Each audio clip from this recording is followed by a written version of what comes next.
السلام علیکم ورحمۃ اللہ وبرکاتہ۔ دوستو، محرم کے مہینے میں کچھ کام ایسے ہوتے ہیں جو بالکل ناجائز اور حرام اور گناہ کا کام ہوتا ہے، اور کچھ کام ایسے ہوتے ہیں جو بالکل صحیح اور ثواب کا کام ہوتا ہے۔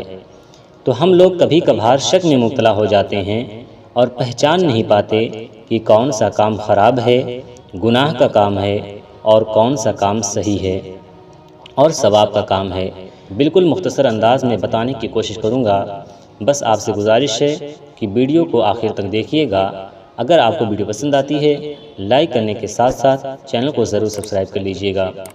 دوستو دیکھیں، محرم کے مہینے میں ڈھول بجانا، اسی طرح سے ڈھول کے ساتھ ساتھ نوحہ کرنا، ماتم کرنا، اور اسی طرح سے سینہ کوٹنا، یہ سب باتیں بالکل غلط ہیں، ناجائز ہیں، ایسا نہیں کرنا چاہیے۔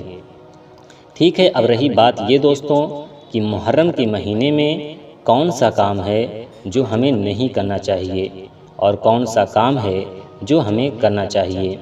تو اس کے تعلق سے اعلیٰ حضرت علیہ رحمۃ الرضوان فرماتے ہیں کہ تعزیہ جس طریقے سے ہندوستان میں رائج ہے، اس طریقے سے بنانا یہ بالکل ناجائز اور بدعت ہے۔ اعلیٰ حضرت فرماتے ہیں کہ اگر تعزیہ امام حسین رضی اللہ تعالیٰ عنہ کی مزار کی شکل کا ہو اور ساتھ ہی ساتھ برکت کی نیت سے بنا کر ایک جگہ پہ رکھ دیا جائے، اسے گھمایا نہ جائے، اگر اس طریقے سے بنایا جائے تو پھر یہ جائز ہے۔ اور جس طریقے سے ہم بناتے ہیں چمکنے دمکنے والا تعزیہ، اور پھر اسے کئی منزلہ بناتے ہیں اور کمپٹیشن کے طور پر بناتے ہیں، اس طریقے سے اگر آپ تعزیہ بناتے ہیں تو یہ بالکل ناجائز اور بدعت ہے۔ اعلیٰ حضرت فرماتے ہیں کہ تعزیہ بنانا جائز ہے، لیکن اس میں شرط کیا رکھی ہے کہ تعزیہ حضرت امام حسین رضی اللہ تعالیٰ عنہ کے مزار کی شکل کا ہو اور ساتھ ہی ساتھ برکت کی نیت سے اسے ایک جگہ رکھ دیا جائے، اس کو گھمایا نہ جائے۔ اگر اس طور پر کرتے ہیں تو یہ پھر جائز ہے۔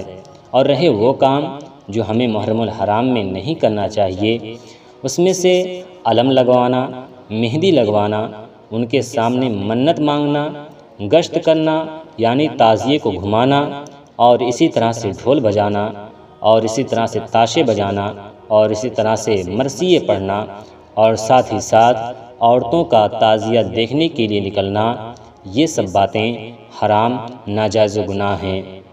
تو یہ سب کام آپ کو محرم میں نہیں کرنا ہے۔